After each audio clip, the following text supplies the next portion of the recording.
amiga. Nos vemos en un ratito. Buenos días. Gracias.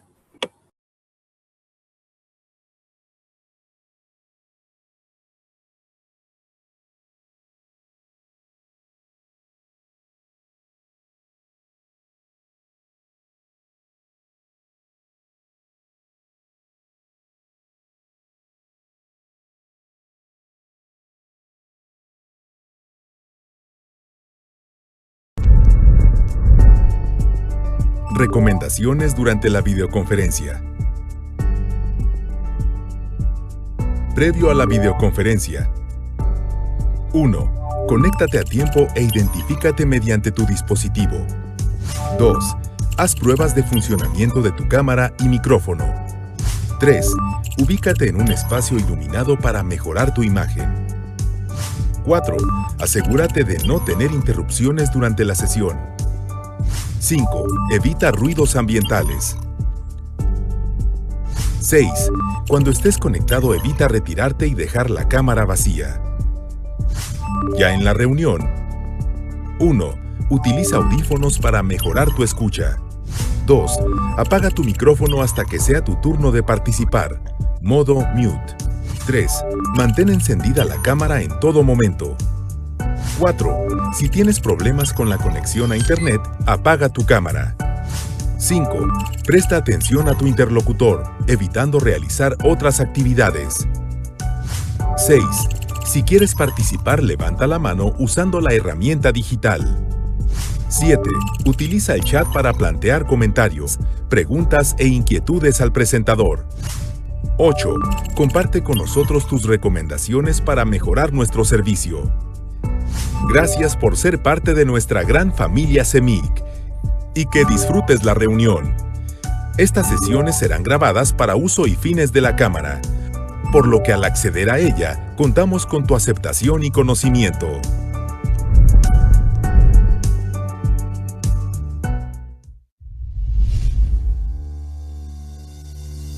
¿Sabes cómo recibir los beneficios que te ofrece la CEMIC a través de Construcompra? Descuentos, promociones y los mejores precios del mercado en un solo lugar. Evita tiempos de espera en cotizaciones y construye. Es fácil, rápido y eficiente. Ingresa a la página web www.construcompracemic.org. Escribe tu número de afiliado y contraseña. Da clic en el botón Login. Dentro del portal podrás buscar el material que necesitas yendo a la sección del buscador. Inmediatamente te mostrará un catálogo de los productos disponibles o bien puedes seleccionar todas las categorías. En este caso probaremos con servicios profesionales.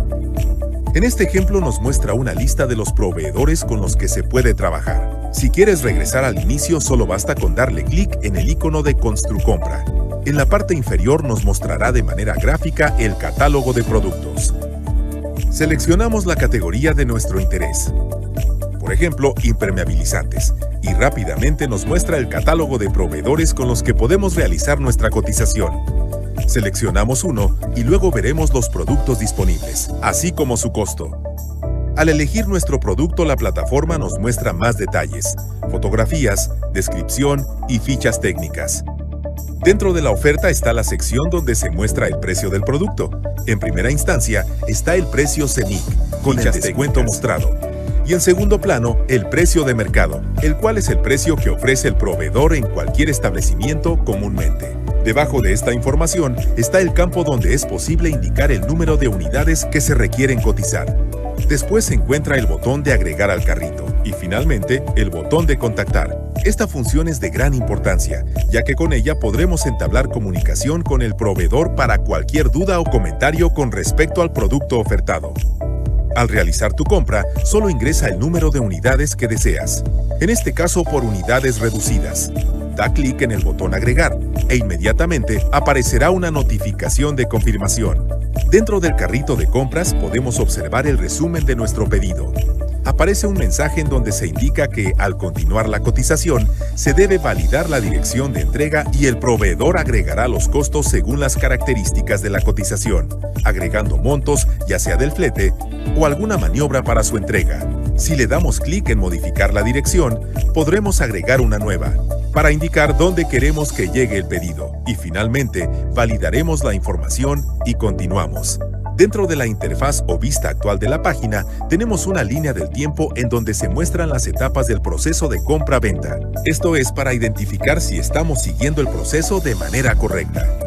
También tenemos la opción de contactar al proveedor para poder estar en comunicación directa con él durante todo el proceso y resolver cualquier tipo de duda que pudiera surgir. Si por algún momento nos salimos de la ventana de la orden de compra, es posible regresar únicamente pasando el cursor en la parte superior donde está el nombre de la empresa. Esto desplegará el menú donde debemos seleccionar la opción Mis órdenes de compra y ahí podrás seleccionar la orden más actual. Una vez obteniendo la notificación de autorización para tu orden de compra, el icono de la línea de tiempo se iluminará y también llegará una validación que está vinculada a tu correo electrónico. El paso siguiente es realizar el pago a la cuenta marcada, ya sea por transferencia o en el banco correspondiente. Con el pago realizado, carga la imagen del comprobante en el recuadro indicado y da clic en el botón Subir comprobante de pago. En este paso solo necesitamos esperar a que el proveedor confirme la recepción del comprobante y del pago. Una vez confirmado, la línea de tiempo se actualizará automáticamente. En la parte inferior es posible ver la fecha tentativa de entrega y como garantía, antes, durante y después, tienes contacto directo con el proveedor. Finalmente, si el pedido llega correctamente, concluimos el proceso dando clic en el botón Confirmar recepción del pedido. También existe la posibilidad de realizar compras por volumen. Por ejemplo, si queremos comprar 200 cubetas del material indicado, es recomendable contactar al proveedor. En este caso agregamos el asunto del mensaje y escribimos la solicitud para saber si puede atender el pedido y además mejorar el precio o hacer un descuento adicional. Posteriormente, ya en el centro de mensajes, veremos la respuesta. El proveedor ha confirmado nuestro pedido y además tiene la posibilidad de ofrecer el descuento del 5% adicional. Recuerda que este es solo un ejemplo. Solo bastará con buscar el material, indicar el número de unidades y confirmar la cotización en el carrito de compras. El proveedor podrá reflejar el descuento al momento de autorizar la orden de compra. Finalmente, el proveedor ha autorizado la orden de compra y la línea de tiempo se actualiza también. Aquí ya es posible detectar el descuento que está haciendo el proveedor del 5% e incluso agrega un costo por flete de 1,000 pesos, quedando un total de 316,590.76 pesos, el cual se deberá pagar a la cuenta indicada por el proveedor y con ello continuar con el proceso ya conocido.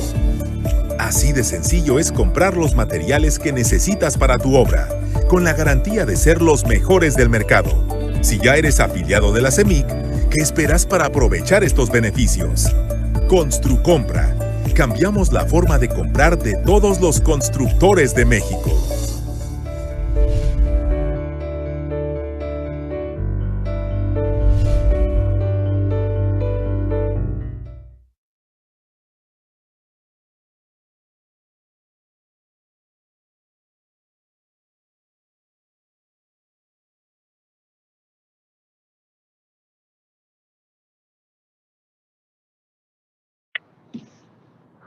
Muy buenos días a todos. Como todos los miércoles, tenemos nuestras videoconferencias de orientación e información al afiliado de la Cámara Mexicana de la Industria de la Construcción. Este día nos acompaña Benjamín Landiado Casín. Vamos a leer en un ratito más su semblanza.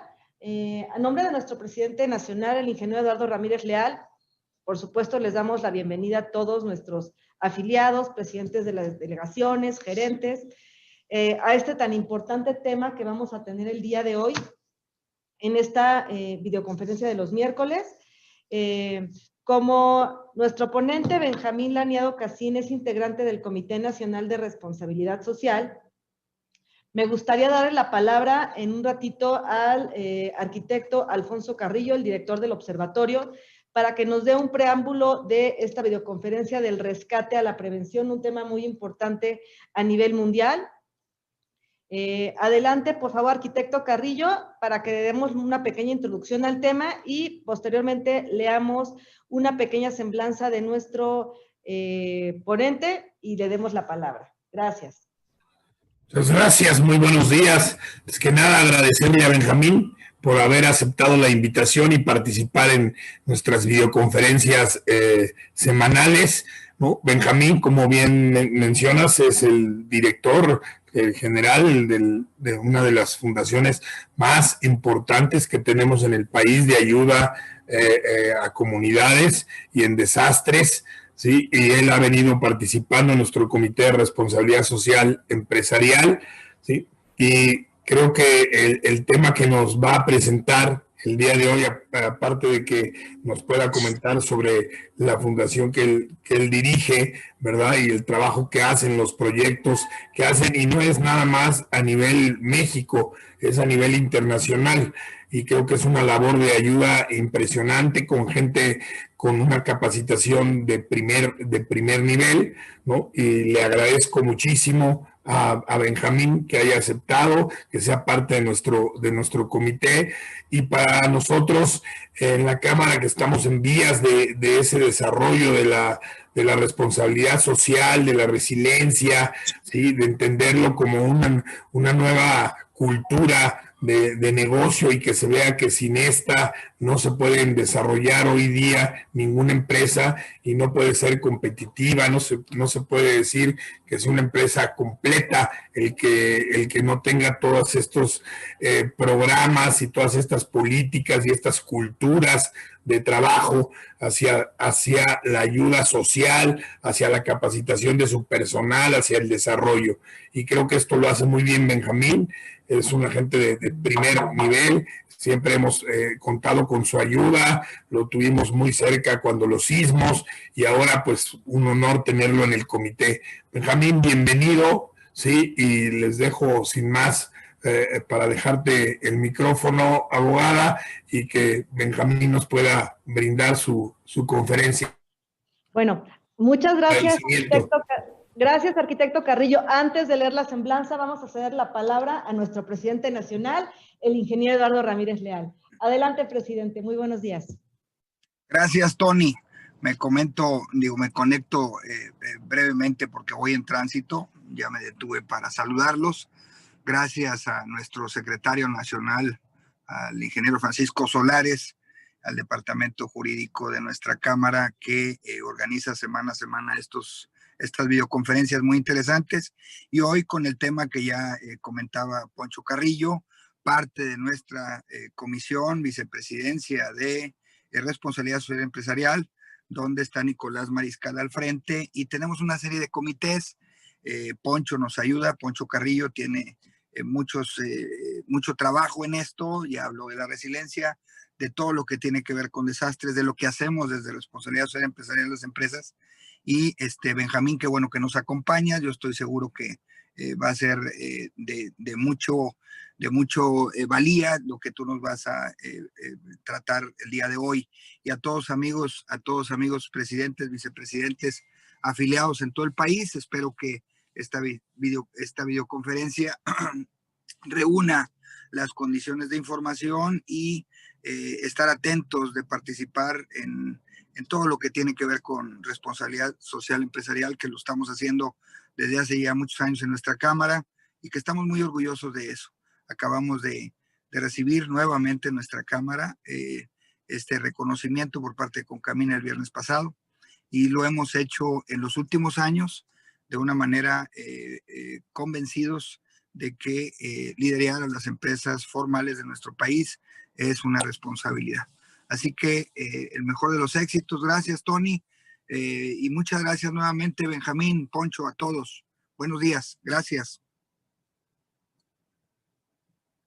Gracias, presidente. Procederemos a leer una breve semblanza de nuestro expositor para que ustedes lo conozcan, que vean que traemos ponentes de primera. Muchas gracias de nuevo al arquitecto Alfonso Carrillo por habernos enlazado con él. Benjamín Laniado Casín es fundador y secretario general de Cadena, una agencia humanitaria global que brinda ayuda y apoyo directo a las personas afectadas por fenómenos naturales y crisis humanitarias. Durante su carrera en el sector de la ayuda humanitaria, Laniado ha recibido numerosos premios y distinciones internacionales, incluido el Premio Nacional de Protección Civil, otorgado por el presidente de México en el año 2014, y el Premio Clares. Laniado también es CEO de Alta Prevención, cofundador del Colegio Nacional de Protección Civil, asesor del CENACED, que es el Centro Nacional de Apoyo para Contingencias Epidemiológicas y Desastres, promotor de la UNDRR para la campaña Ciudades Resilientes en México y miembro de confianza de Start Network en Londres. Benjamín Laniado formó parte de la delegación mexicana en la Conferencia Mundial sobre Reducción de Riesgos de Desastres, celebrada en 2015 en Sendai, Japón, así como en la Cumbre Humanitaria Mundial que tuvo lugar en 2016 en Estambul. Durante los últimos 14 años, el secretario general de Cadena ha aplicado su conocimiento del sector mientras liderea múltiples misiones de ayuda humanitaria para atender a víctimas de desastres en todo el mundo. Bajo el liderazgo de Benjamín Laniado, Cadena ha logrado cambiar la vida a más de 2.803.000 personas en 24 países alrededor del mundo. Su compromiso con la reducción del riesgo de desastres en conjunto con la acción humanitaria convierte a Benjamín en un actor relevante de cambio ante la Agenda 2030 global. Como lo dijimos, además es integrante de nuestro Comité Nacional de Responsabilidad Social Empresarial y hoy nos presenta una videoconferencia titulada Del rescate a la prevención. Benjamín, muy buenos días. Adelante con tu presentación. Hola, muy buenos días a todos. Qué gusto saludarlos. Es un honor estar aquí con ustedes. La verdad es un placer, es un honor y quiero agradecer a Alfonso principalmente que me haya invitado y agradecerles a todos ustedes la hospitalidad cálida, el agradecimiento y la bienvenida tan cálida que recibo. Me da mucho gusto estar aquí en CEMIC.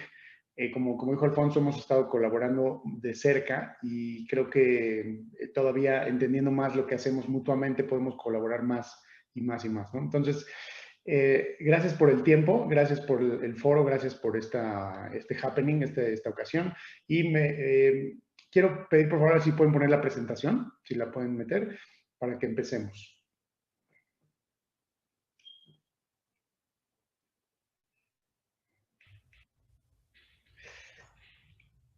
Gracias. El nombre de la presentación, voy a empezar por eso. Es una manera de explicarles un poquito de ingeniería inversa. Lo que me gusta a mí hacer mucho es ingeniería inversa, que es que vamos a empezar a entender conceptos muy profundos, pero no a partir del diálogo teórico y de las reglas fundamentales, digamos, de la prevención, de la crisis, del desastre, de la gestión del riesgo, de todo esto, sino que al revés, lo vamos a hacer desde una perspectiva de campo. Porque a mí lo que me caracteriza más, que aparte que he estado muy metido en todos estos, digamos, biblias humanitarias, biblias de gestión de riesgo a nivel mundial, por otro lado, a mí lo que más me ha enriquecido, lo que más he tratado de asimilar de la vida y de las experiencias que me trae, es justamente del campo, de las experiencias que he vivido en el campo. Entonces en esta conferencia me gustaría, obviamente, que se sientan muy en confianza para hacer cualquier tipo de pregunta, cualquier tipo de comentario. Y a mí me gustaría que se divida esta conferencia entre una ponencia que voy a explicarles con mucho cariño lo que hago, a lo que me dedico, cómo lo hago, el por qué, el qué y el cómo, ¿no? El por qué lo hago, el qué hago y cómo lo hago. Y después vamos a pasar a varios ejemplos de misiones en el campo a nivel mundial que hemos aprendido varias lecciones. Y entonces, y a final de cuentas, me gustaría dejar el piso abierto a ustedes para que puedan hacer preguntas de acuerdo a sus inquietudes y a las cosas que ustedes quieran ampliar y ahondar más, ¿no? Entonces, el rescate a la prevención, me gusta que se entienda bien porque es del rescate, o sea, del campo, de la respuesta, de estar ahí duro con la gente que más lo necesita, que más está sufriendo, que más impacto tuvo, ya sea por un desastre natural o por cualquier crisis humanitaria que pues llega y que de repente nos deja en jaque y nos pone en vulnerabilidad muy, muy profunda. Ustedes como Cámara de la Construcción creo que es muy importante, tienen un papel muy importante que jugar en México, porque ustedes saben que muchos de los riesgos pues es gracias a la urbanización de nosotros, de nuestra civilización humana, que desde principios muy, muy primigenios, nos diferenciamos de las demás de las especies, pues por la construcción, ¿no? Entonces, me gusta mucho, yo soy, aparte de eso, soy teólogo y filósofo y antropólogo, y entonces me gusta mucho ligar todo esto a todo lo que he aprendido y a un análisis antroposófico de las cosas. Un análisis antroposófico de las cosas quiere decir que no veamos las cosas como son, sino que hagamos un zoom, una mirada en X-ray, en rayos X, a ver nuestro desarrollo ontológico. Quiere decir todo eso que nos afecta y nos transforma y que vivimos en cierta manera a lo largo de la historia de nuestra humanidad, que hoy lo vivimos al día porque somos un resultado de esos acontecimientos de siglos y siglos y siglos y milenios de guión evolutivo, ¿sí? Y acuérdense de esta palabra, es el guión evolutivo, un guión evolutivo que nos lleva, y hoy en día estamos viviendo el resultado de esos deseos, de esas incorporaciones a nuestro ser, de que el hombre busca la felicidad, busca la comodidad, busca la seguridad, busca el placer, ¿sí? Busca el poder, muchas cosas que buscamos de manera innata porque así está hecha nuestra cultura. Entonces tenemos dos guiones evolutivos principales que quiero compartir. El primero es nuestro guión, el guión evolutivo biológico, que no vamos a hablar mucho del tema, que es la evolución del hombre. Pero por otro lado tenemos el guión cultural, el guión evolutivo cultural. Esas dos guiones evolutivos se mezclan y construyen el mundo que conocemos hoy. Es decir, el mundo que conocemos hoy es el resultado de la suma de este animal, que aparte de ser un animal biológico, es un animal simbólico, es un animal espiritual, esta persona que es el ser humano, ¿no? Y entonces, a partir de conocer bien el comportamiento del ser humano, y sobre todo en los momentos más difíciles, más difíciles, que es cuando sacamos lo que tenemos adentro, todas nuestras capacidades, desarrollamos, movemos la aguja, como se dice en inglés, ¿no? Movemos la aguja hacia este guión evolutivo, porque muchos de las ¿cómo se dice? De las evoluciones, incluso tecnológicas y culturales del hombre, ha sido bajo un detonador de crisis, ¿no? La gran mayoría. Y hoy en día no podemos dejar a un lado todas estas situaciones que nos pasan, como los desastres naturales, que no voy a caer en la discusión si son naturales o no, ahorita les voy a explicar, pero les llamo desastres naturales porque así le llamamos coloquialmente.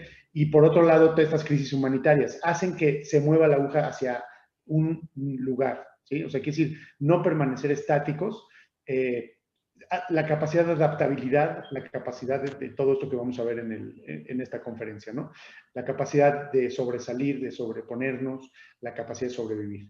Entonces, bueno, vamos a empezar y espero que este vuelo pájaro de todas estas ideas en conjunto nos lleve a un enriquecimiento y empezamos, ¿vale? Siguiente, por favor. Les voy a contar un poco en breve la historia de lo que hago de Cadena, porque es importante. De ahí saqué toda mi pasión en la vida, mi convicción, mi vocación, juntando lo que son mis sueños, mi talento y mis ideales, ¿no? Y es algo que lo pongo así, tal cual. Ese es mi combo, esa es mi fórmula de vivir. Esa es la manera en que vivo todos los días, muy entusiasmado de lo que hago, porque tuve la oportunidad de juntar estas tres cosas. Y se las repito, es el talento, es el sueño, mis sueños y mis ideales, ¿no? Y entonces es algo bien importante. Cadena es el producto de todo esto y por eso le dedico el cuerpo y alma. El talento es una vez que decides para qué eres bueno y identificas más bien para qué eres bueno, para qué eres un poco mejor que los demás, cuál es la diferencia que puedes hacer en el mundo, qué es lo que nadie está haciendo y que tú eres bueno para hacerlo. Ese es un talento, ¿no? Y es un talento que sirve, que es un talento productivo al mundo. Eso es muy importante. Después, los sueños, que cuando hablamos de los sueños son todas estas cosas que te entusiasman, todas estas cosas que anhelas desde que eres pequeño o cuando vas creciendo y que te imaginas lograrlas en algún momento. Y esos sueños no los puedes dejar a un lado. De esos sueños te llenan de vitalidad, te llenan de energía, te llenan de juventud, ¿no? El presidente Simón Pérez, que era el expresidente de Israel que ya murió, recibió el cargo de presidente a los 82 años, más o menos, ¿no? Entonces, su primera entrevista le dijeron, oiga, señor Pérez, ¿no está usted tan viejo ya? Ya está viejo para asumir un cargo de presidente, ¿no? Y entonces les dijo, no, yo no estoy viejo, ¿por qué? Y les voy a decir la fórmula, porque mientras tengas más sueños que lograr y más sueños que lograr que logros cumplidos, sigues siendo un joven. ¿Entienden esto? O sea, no importa cuántos logros tengas en la vida, mientras tanto que tengas más sueños que lograr y que tus logros que has obtenido, entonces sigues siendo un joven. Y es algo que creo que lo aplico todos los días en este afán de ambición humanitaria, de mejorar el mundo, de cambiar este mundo, de hacer un mundo mejor, que creo que el universo es tan grande, el mercado de oportunidades es tan grande porque hay tantos problemas, porque hay tantas deficiencias, porque hay tanta inequidad, porque hay tanta injusticia, porque hay tanto impacto a gente vulnerable, tantas personas, millones de personas que están atrás, muy atrás de la búsqueda y y conseguir la dignidad y la felicidad, la protección, la vida como la imaginamos. Entonces, que hay un nicho de oportunidad muy grande, ¿no? Entonces, soñar grande, pues es como en un espacio tan infinito, creo que es cuestión de cada uno de nosotros, porque siempre van a encontrar algo que hacer, siempre van a encontrar un deseo, siempre van a encontrar un espacio de cambio y de impacto, ¿no? Entonces, eso es bien importante, esos son los sueños. Y por otro lado, los ideales. El ideal es el porqué fundamental. Y el porqué fundamental es lo que te mueve más allá de lo que físicamente puedes hacer, ¿no? O sea, el ideal son tus motivos, no tus razones, sino tus motivos. Y aquí quiero diferenciar entre motivos y razones. Los motivos son aquellos que te mueven, que vienen de adentro de tus entrañas, de tu corazón, de tu pasión, y esas son las motivaciones, una motivación que tengas en la vida. Entonces, el ideal te hace una persona que no se pregunta tanto el conviene o no conviene, no se pregunta tanto todo el tiempo, no estás todo el tiempo en el balance de costo-beneficio, ¿sí? Y esto me ha tocado hacerlo, practicarlo por medio de cadena, porque yo soy un empresario, yo también soy un empresario, así como ustedes. Entonces, sigo siendo un empresario. Estudié administración de empresas en la Universidad de las Américas, me dediqué al comercio, justo de ferretería en el ramo de la construcción, y de repente hace como 20 años fundé otra empresa que se llama Alta Prevención, que me dedico digamos, a implementar sistemas de tecnología para salvar vidas, ¿sí? Para salvar vidas en riesgo de desastres. Entonces son sistemas de alertamiento, multialerta para huracanes, terremotos, socializar a la población. Trabajamos en varios países, en México y en varios países de Latinoamérica. Entonces, yo soy un empresario, pero de repente la vida, ¿no? me trae una epifanía de vida. Fíjense qué cañón. ¿Saben qué es una epifanía? Es de esas iluminaciones que te llegan, de esas imágenes, de esas cosas claras que de repente entiendes, que no habías entendido antes, y que por haberla entendido te hace cambiar tu approach a la vida, te hace cambiar tu manera de interpretar la vida, ¿sí? Y entonces a mí me cayó hace unos años, hace 15 años me cayó esa epifanía, y empecé poco a poco a compaginar mi vida empresarial con mi vida humanitaria, ¿sí? Mi primera misión de ayuda humanitaria fue el huracán Stan en México, en Chiapas, cuando, pues, la verdad, todo el sureste del país estaba bajo el agua, y a final de cuentas tuve a bien romper la indiferencia, y hacer la diferencia, ¿sí? Entonces, fíjense qué poderoso es eso. Un día, como cualquiera, me levanté a trabajar, me enteré bien en las noticias que había miles de personas afectadas, miles de personas sin hogar, miles de personas desaparecidas. Yo dije, yo tengo un talento que aquí puedo apoyar, y juntamos, yo y unos amigos, juntamos toneladas y toneladas de ayuda humanitaria en la comunidad judía, la desplazamos hacia Chiapas y dimos una misión mano a mano. Esta misión mano a mano, que es importantísimo aclararlo, fue algo también novedoso y nuevo, porque nosotros no sabíamos hacer ayuda humanitaria, no entendíamos que esto era de la ayuda humanitaria. Entonces, pensamos que íbamos a dejar todo en un albergue o en el gobierno, en la casa de gobierno. Y cuando llegamos y vimos el nivel de corrupción que había, cuando vimos el nivel de anillos de poder alrededor de la ayuda, y el canibalismo de todos estos miles y toneladas de acopio que llevaba la gente.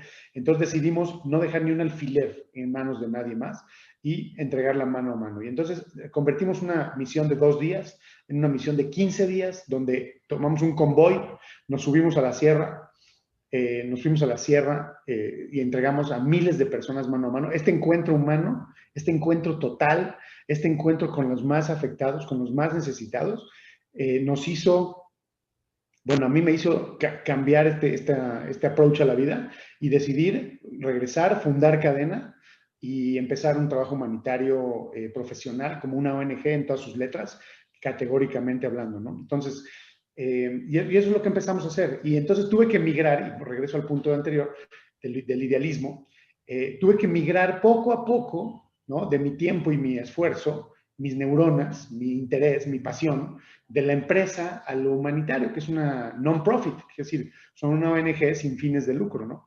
Y entonces eso, pues está cañón. Entonces mi esposa me preguntaba, ¿y de qué vamos a vivir? ¿No? Entonces yo le dije, mira, no te preocupes, ¿no? En hebreo y en árabe tenemos una visión de que cuando tú te donas a una causa humanitaria, a una causa que se llama, nosotros le llamamos Tikkun Olam, Tikkun Olam quiere decir reparar el mundo, es la causa de las causas, vaya, ¿sí? Reparar este mundo, dejarlo mejor que cuando llegaste. Entonces, mi papá me decía, en árabe me decía una palabra que se llama Allah Kerim, quiere decir Dios te proveerá, ¿no? Dios te proveerá. Y a lo mejor suena un poquito mitológico, pero les prometo que así ha sido esto, y yo por eso no creo así tanto en los milagros, pero he sido testigo de muchos. Y entonces, desde ese momento he campechaneado mi vida de las dos maneras, entre lo profesional, empresarial, profitable, ¿no? Rentable, hacia mi parte humanitaria. Hoy en día le dedico, fue algo paulatino, no les quiero decir que fue algo abrupto, pero hoy en día le dedico 80% a mi ONG, que es Cadena, 20% a mi empresa, y ahí vamos, ¿no? Ahí vamos, o sea, creo que ahí vamos. ¿Por qué? Porque cambié ese approach a la vida. Entonces, el idealismo, cuando les hablo de ideales, pues es eso, ¿no? Es un idealista, no tanto se pregunta si conviene o no, ¿no? Un idealista va por todas las canicas y va por todo lo que lo hace sentir trascendente en esta vida. Y para mí, lo que me hace ser trascendente en esta vida es precisamente salvar vidas, mejorar la vida de las personas. Creo que a eso llegué al mundo, tuve un llamado para hacer esto y lo hago todos los días con mucha pasión. ¿Sí? Siguiente, por favor.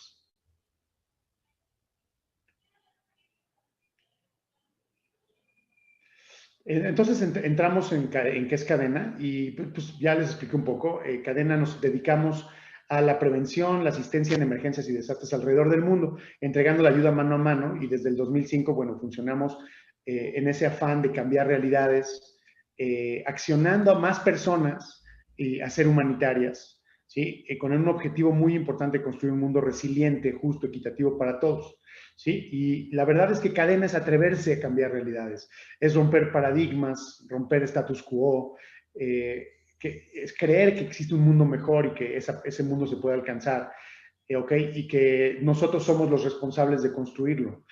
Y entonces solo se necesita encontrarse cara a cara con esa realidad para que desaparezca la indiferencia. Que si no es una doctrina que se tiene que aprender en un salón de clases, sino es muy fácil, es más fácil estar en campo y después en el campo, y por eso el tema de la conferencia del rescate de la prevención, es estar en el campo y del campo entender todo. Si están unos en el campo, estás en una comunidad en Chiapas o en Tabasco, ahorita estamos, de hecho, hoy en la madrugada salimos a Tabasco por las inundaciones, el sábado vamos a salir a Nicaragua, a Honduras, en 2 semanas salimos a Malawi, en África, ahorita estamos haciendo una misión en el Chaco argentino, que es la zona impenetrable, se llama, que es algo en la frontera con Paraguay. Así estamos en Colombia apoyando en estos mismos momentos a los migrantes. Entonces, hacer todo eso al mismo tiempo y estar todo el tiempo, aprendes cosas y te llegan cosas que no requieren explicación, no requieren argumentación lógica, no requieren argumentación racional, sino que esto entra directo a tus motivos más principales, ¿ok? Y entonces, eso es lo que es Cadena. Cadena tratamos de accionar a personas, empresas, a la sociedad civil y al sector privado, que ahorita vamos a hablar de ellas. ¿Para qué? Para que sean humanitarias, para que sean corresponsables, para que no sean indiferentes y para que pongan un grano de arena para construir un mundo mejor para todos, ¿no? Para todos. Hay una frase de Akenatón. Akenatón era ese emperador, faraón egipcio que vivía incluso antes del éxodo de Moisés.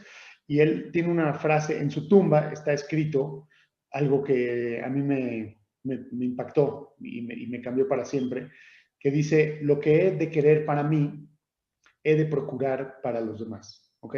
Y eso es lo que nos hace seres humanos y nos convierte de una especie animal en una familia humana, ¿no? Entonces, lo que he de querer para mí, lo he de procurar para los demás. Y entonces es algo que hacemos, tratamos de todo el tiempo de difundir en cadena todos estos valores, no nada más en el ámbito de doctrina teórica, sino al revés, en el campo de trabajo. ¿Okay? Siguiente, por favor, sí. Y pues la misión es aliviar este sufrimiento humano.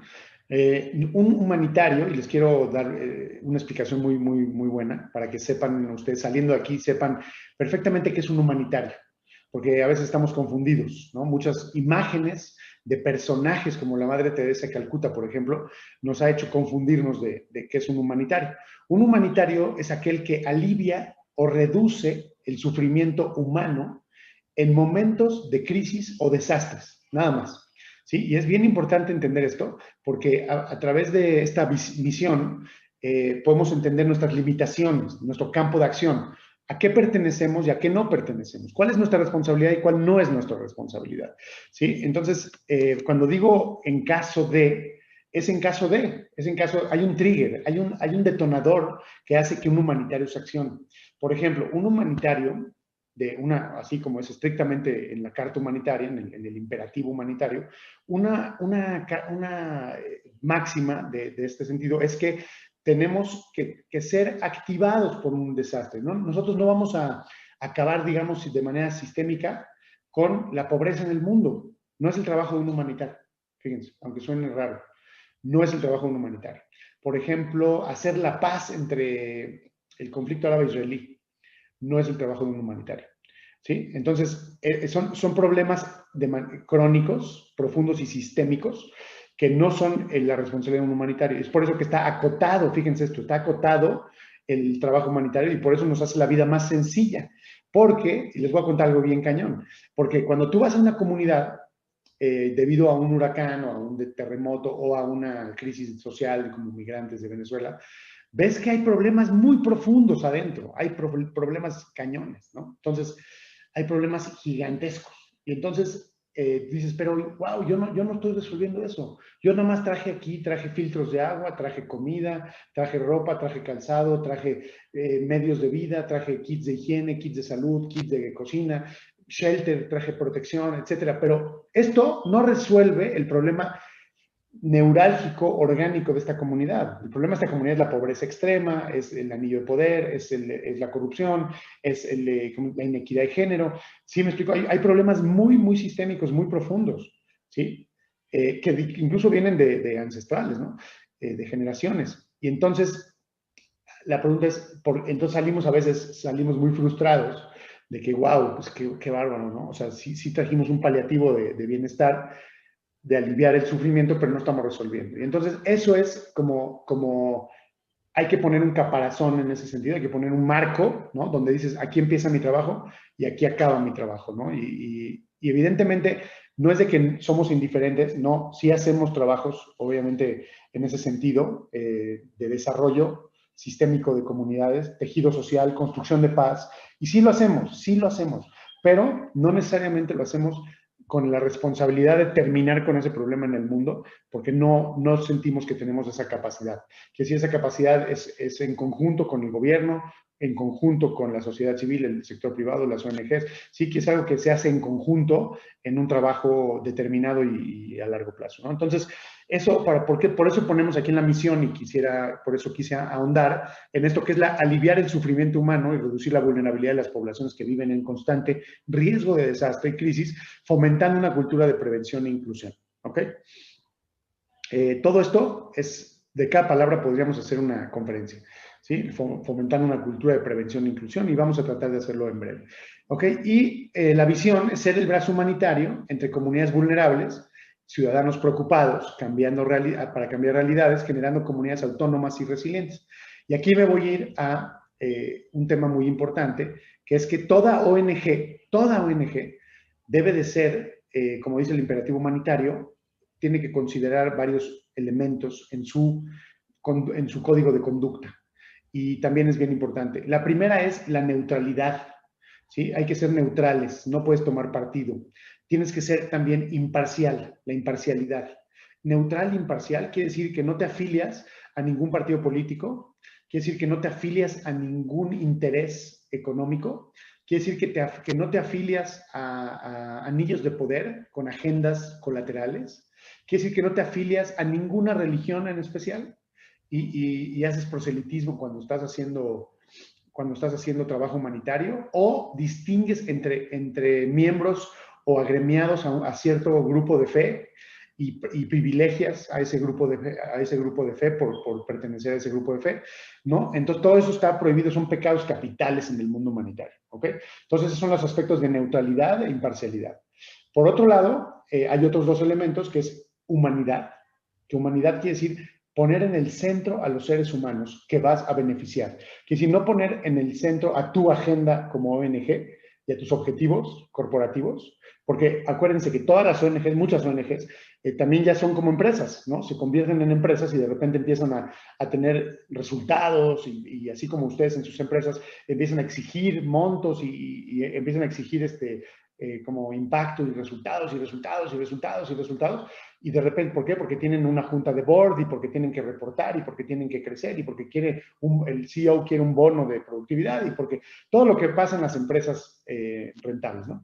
Del mundo corporativo. Y entonces también en las ONGs existe ya un poco de esa cultura, de ese ambiente y esa atmósfera, y estamos tratando de combatirla, porque hay que poner en el centro al ser humano al cual vamos a servir, no los intereses corporativos de la agenda de nosotros, ¿no? Entonces es bien importante. Y por último, la independencia. Independencia quiere decir que no podemos, por ningún motivo, depender de la gente que nos apoya. Por ejemplo, si hay una empresa que nos dice, a ver, yo te voy a donar 10 millones de pesos. Y con esos 10 millones de pesos lo que quiero que hagas es que vayas a hacer esto en este lugar y que ayudes a estas personas. De esta manera. ¿Okay? Entonces, eso otro pecado capital. O sea, quiere decir, la ONG es independiente a los aliados y donadores. ¿Ok? ¿Por qué? Porque nosotros somos los que debemos de decidir y saber, de acuerdo al mapeo y la expertise, a quién vamos a ayudar, a quién vamos a beneficiar y con quién vamos a trabajar. Y eso no tiene que estar ligado a una agenda de interés vinculado al recurso que recibimos. ¿Okay? Entonces, eso es muy importante. Eso pasa cuando trabajas con empresas a veces o cuando trabajas con gobiernos que te dicen y que quieren el recurso agendarlo a un win-win, ¿sí? A un ganar-ganar, donde ellos se benefician también de tu trabajo humanitario, ¿sí? Nos ha pasado mucho, ¿no? Con empresas, no voy a decir nombres, pero que nos proponen estas agendas y obviamente las tenemos que rechazar, ¿no? Las tenemos que rechazar. Nos pasó un terremoto muchísimo, que los recursos venían etiquetados a ciertos trabajos que nosotros no podemos hacer y obviamente los rechazamos, ¿no? Entonces, por eso es muy importante. Siguiente, por favor. ¿Y cómo bajamos el balón a nivel filosófico? ¿Cómo bajamos este balón? Con nuestros valores. Tenemos el valor de ayudar, que es con todos ahorita les voy a mostrar nuestros ejes de acción, todo lo que es ayudar, ¿sí? Lo que es ayudar, va desde el rescate propio hasta la reconstrucción propia y con todo lo de medio, ahorita vamos a ver. Eso es ayudar, ese es el impacto que decimos de que tenemos ya casi 3 millones de personas ayudadas en el mundo. La segunda es educar. Cuando hablamos de educar, les voy a decir por qué es educar tan importante para nosotros. Yo entiendo que haciendo un mapeo leve de las condiciones del mundo en elementos como, por ejemplo, la inequidad, la falta de acceso al progreso, la pobreza extrema, ¿sí? La vulnerabilidad, los proyectos y conflictos sociales, el problema ecológico, el calentamiento global, el cambio climático, la falta de justicia, la corrupción, todos los problemas que hay, todos estos el árbol del problema, ¿no? Quiero decir, que lo tenemos estudiado muy a fondo. Cuando estudiamos nuestra teoría del cambio en cadena, quiere decir qué venimos a hacer al mundo, qué venimos a diferenciar, esa teoría del cambio, nos dimos cuenta que no podemos con todo, ¿no? O sea, claro que somos, evidentemente, aunque por más buenos que queramos ser, estamos lejos de poder con todo. Y entonces, de ahí salió este proyecto de Educar hace como 9 años, que salió un proyecto de decir, a ver, si yo no puedo cambiar las cosas porque nada más tengo 24 horas al día y nada más tengo 365 días del año y nada más tengo 80 años de vida, entonces, ¿qué vamos a hacer?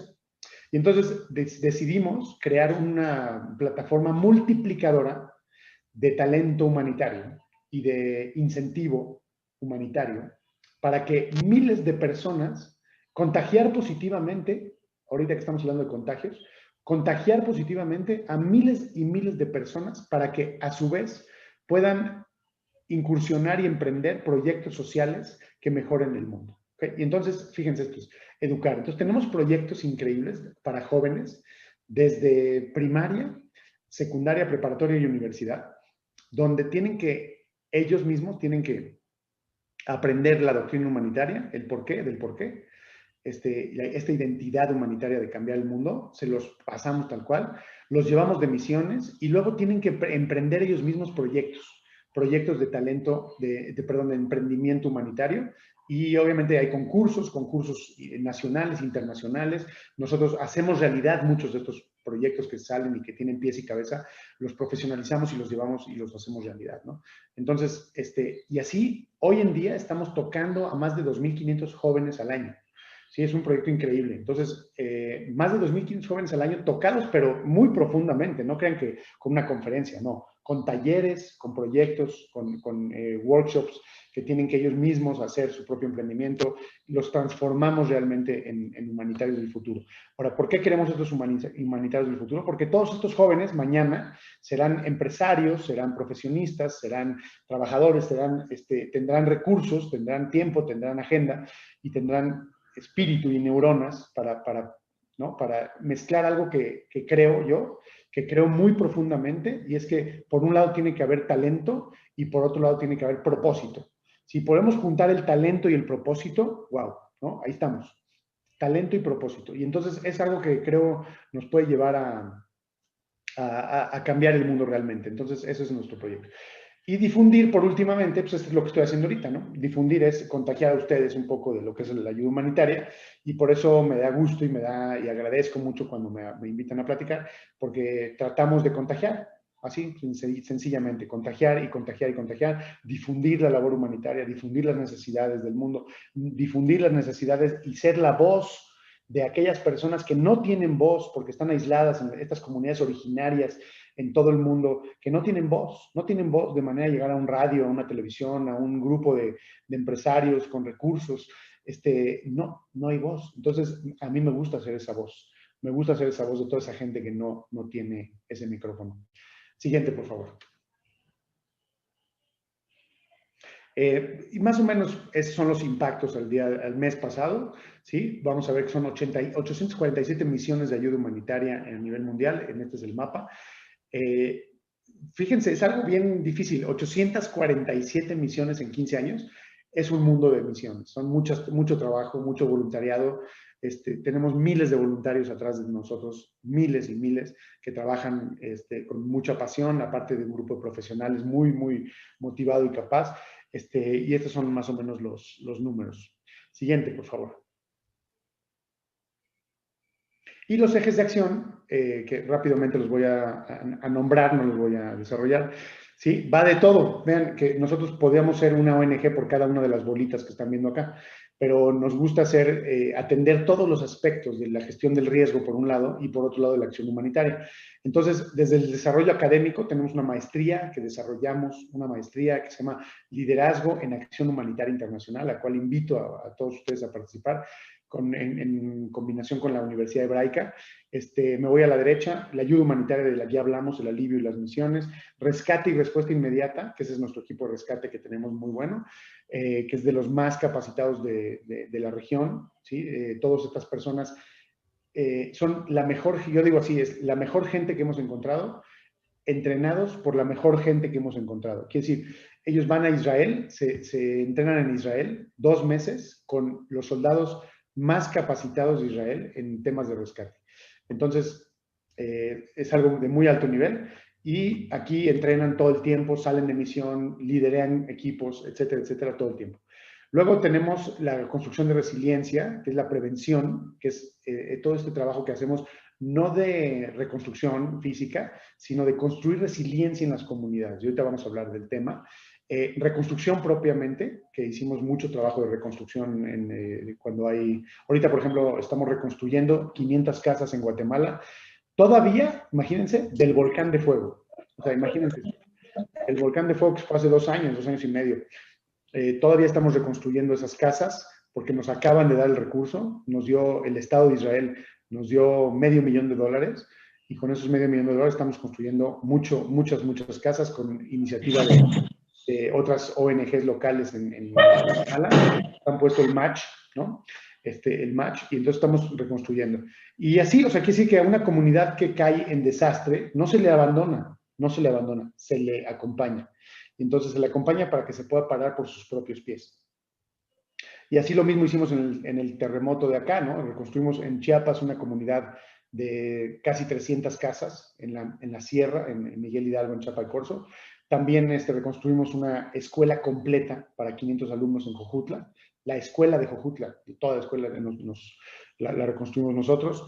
Y así varios proyectos de reconstrucción que hacemos, ¿no? Y al mismo tiempo tratamos de reactivar la economía de las comunidades.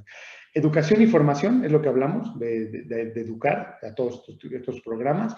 La gestión de incidencia política y pública, que eso es algo bien importante, que es algo que, por ejemplo, estoy haciendo ahorita, y ahorita que vean lo que sigue de la plática, van a entender por qué esto se alinea mucho a la incidencia pública. Porque si yo logro enriquecer su pensamiento a la gestión del riesgo y a la acción humanitaria, a ustedes que tienen liderazgo, que tienen gente, que tienen recursos en su pluma, ¿sí? Que con su pluma pueden decidir y cambiar el rumbo de algunas cosas. Entonces estamos haciendo incidencia pública. Eso se hace con el sector privado, se hace con las empresas y es bien importante. Nosotros somos los representantes en México de la campaña de ciudades resilientes de las Naciones Unidas.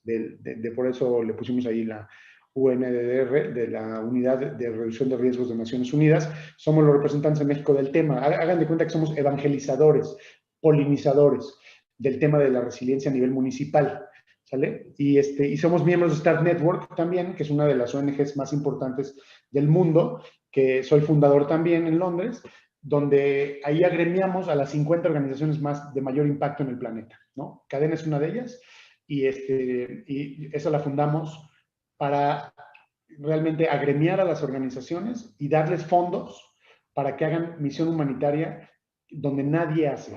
Quiere decir, a llenar esos huecos donde nadie atiende, a esa gente que nadie ha volteado a ver y que sigue sufriendo, ¿no? Entonces es una ONG muy disruptiva, muy buena, que estamos auspiciados por la Reina de Inglaterra.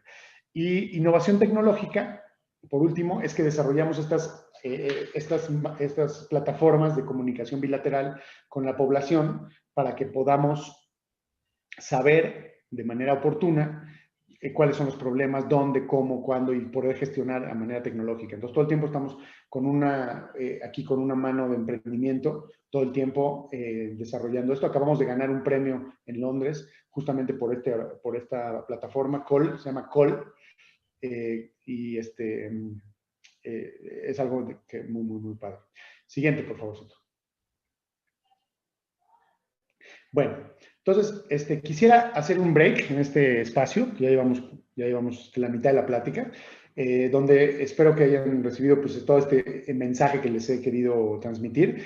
Y ahorita empieza la segunda parte de la plática, que son estas experiencias donde vamos a entrar en tablillar. Pero antes de eso quisiera parar el monólogo y dar el micrófono a ustedes a ver si tienen alguna duda, inquietud, comentario.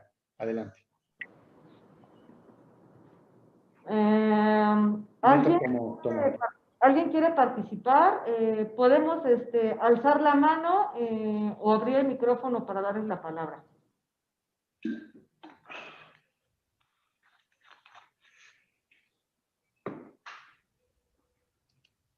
Benjamín, hasta ahorita nadie quiere participar. Adelante, ¿alguien tiene algún comentario, alguna pregunta, alguna duda sobre lo que nos acaba de exponer Benjamín?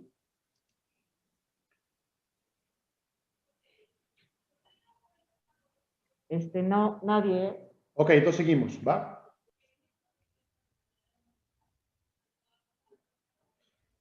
Va. Claro, adelante.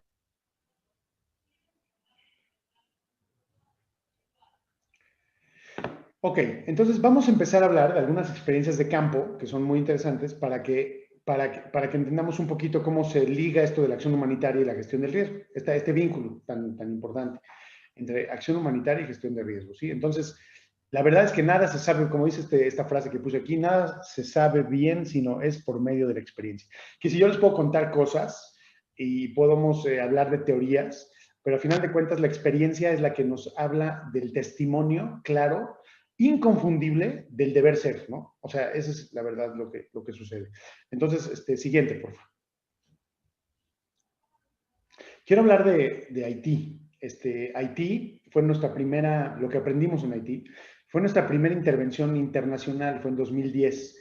El terremoto, no sé si ustedes vieron, es un terremoto muy severo que mató, pues la verdad las cifras están muy confusas, son súper confusas. Unos dicen 150,000, otros dicen 300,000. Hubo cifras que hablamos ahí entre los que fuimos, que llegaban a casi de 1 millón de muertos posiblemente en Puerto Príncipe, ¿no? Imagínense, no oficiales, ¿no? El terremoto fue muy devastador, súper devastador. Y entonces, ¿qué pasó? Sucedió algo muy importante que vimos ahí, que creo que es un aprendizaje total para que no vuelva a pasar en ninguna población urbana del mundo, ¿no? Les voy a decir qué sucedió. El terremoto fue un terremoto 7.2, ¿sí? El Puerto Príncipe es una ciudad muy infestada de gente, o sea que sí estás altamente urbanizada y habitada. Y entonces el terremoto sucedió a 9 kilómetros, con una potencia de 7.2 grados de magnitud. Y entonces, la verdad es que fue casi una explosión, no fue un terremoto, fue una explosión. O sea, fue algo que de repente nos cayó, ¿no? Y cuando empezamos a ver, ¿te puedes regresar a la anterior, por favor? Perdón que ponga perdón que ponga esta imagen tan dura, no la pasada, esta imagen tan dura, perdón que la ponga, nada más véanla y ahorita la quito ya, véanla cómo está una persona atrapada en una losa, esa foto la tomé yo, ya la puedes quitar, ya nos dimos cuenta, ¿sale? Entonces, lo que quiero es que entendamos, ¿sí? Podemos seguir a la que sí, ¿okay? Lo que quiero entender, lo que sucedió en Haití fue que todas las casas estaban mal construidas en el sentido de sus normas de construcción. O sea, quiere decir, estaban construidas sin castillo. O sea, más bien con castillo, pero los castillos no estaban tejidos. Ustedes van a saber de lo que yo les estoy hablando más que yo. No estaban bien tejidos unos con otros y las casas no tenían ninguna norma de construcción y no atendían a ningún sistema de seguridad de construcción. Entonces, lo que pasó es que se cayeron como muñecas las casas. O sea, se cayó todo. O sea, era rara la casa que no estaba caída, no al revés, no como México, ¿sí? O sea, era rara la casa que no estaba caída. Todo se cayó, ¿ok? Y entonces, la primera moraleja es que la construcción no es un juego, ¿no? La construcción es lo que y como empecé la plática, es algo que hacemos nosotros de manera cultural desde el principio de la humanidad, ¿sí? Para poder vivir de manera segura, ¿sí? Y confiable y cómoda, ¿ok? Entonces, no podemos dejar a un lado ninguno de los aspectos, ¿no? O sea, creo que la comodidad es muy importante, ¿no? Para resguardarnos de la inclemencia del tiempo, poder disfrutar de nuestra casa, pero no podemos dejar a un lado la seguridad, ¿sí? La dejamos a un lado y lo que estamos haciendo es construyendo riesgo. Nosotros construyendo el riesgo. Ustedes como cámara de construcción, wow, ¿no? O sea, creo que eso para ustedes debe ser la Biblia en la gestión del riesgo. así como el mandamiento principal, ¿no? Número uno, entender cómo vivir y cómo vivir seguros. Y no estamos en contra de la construcción, pero sí en contra de la construcción donde no se cumple con esa seguridad y dependiendo obviamente pues de dónde estás viviendo, conocer el riesgo, conocer los fenómenos geológicos, hidrometeorológicos de tu zona donde estás viviendo, claro que es muy importante, ¿no?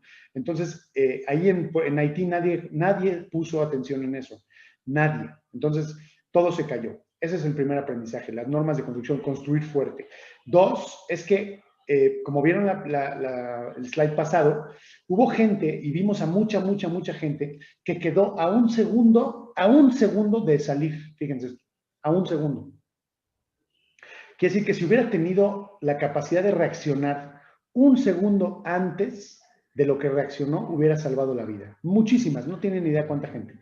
Que vimos que la losa les cayó antes de salir de su casa.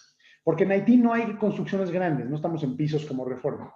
Entonces son casas pequeñas, todos tenían oportunidad de salir. Si hubieran tenido, ¿qué? Si hubieran tenido acceso a un sistema de alertamiento temprano. ¿Ok? Un sistema de alertamiento temprano que les diga que está temblando, que les diga, aunque sea en el momento o un segundo antes, hubieran salvado la vida. Entonces, dos moralejas de Haití que aprendimos. La primera es que la construcción tiene que ser fuerte, muy fuerte, y que dos, tiene que tener un sistema de alertamiento que nos dé unos segundos de oportunidad para poder, actuar lo más rápido posible. ¿Por qué? Y les voy a explicar un poco aquí la teoría de sismos. En sismos, hablando de sismos, lo que sucede es que el terremoto tiene una curva de intensidad, o sea, no empieza y acaba de la misma manera. Y aunque dije que es una explosión, fue en el sentido figurado, porque un terremoto no es una explosión. Quiere decir, empieza, sube y termina y baja, ¿sí? Entonces, los mejores segundos para salvar la vida es cuando la onda sísmica está en esa pendiente de subida. Entonces, se está incrementando. Esos segundos podemos caminar, esos segundos tenemos equilibrio, podemos tomar decisiones y salir o resguardarnos. Ya cuando estamos en el pico de la intensidad, ya no, que se llama PGA, ahí ya es difícil hacer alguna reacción, ya no podemos ni siquiera controlar nuestro equilibrio. Entonces, esos segundos son muy importantes. Esos segundos hay que dárselos a toda la población que habita nuestros edificios, nuestros centros comerciales, nuestras casas, nuestros restaurantes, nuestros comercios, establecimientos mercantiles, etcétera, etcétera. Es muy importante, muy importante, ¿ok? Entonces, esos son los dos aprendizajes que vimos en Haití, que si hubiera habido estas dos cosas, tanto las casas hubieran estado bien construidas y dos, hubiera habido un sistema de alertamiento, hubiera reducidose el trabajo. No tienen idea lo que hubiéramos salvado de vidas, ¿ok? Esas son dos cosas que aprendimos. Y tres. El tercer aprendizaje lo vemos en esta foto, que quiero que vean bien. Es nuestro equipo de respuesta y de rescate atendiendo a una persona. Y les voy a decir un dato bien duro para que entendamos bien que el rescate no es la solución. Todos estamos entendiendo que, wow, no, que los equipos de rescate muy buenos llegan y salvan muchas vidas. No es así. El tercer aprendizaje de Haití es el más importante y es que nosotros hicimos, las cuentas oficiales de rescate y salvamento en Haití fueron así. De todas las poblaciones, toda la población que fue salvada de los escombros con vida, ascendió a 130,000 personas aproximadamente. Es decir, 130,000 personas fueron sacadas de los escombros con vida. ¿Ok? Y ¿alguien me quiere decir cuántas personas creen de esas 130,000 fueron sacadas por los equipos de respuesta, como esta foto que están viendo aquí? ¿Alguien quiere adivinar esa cifra?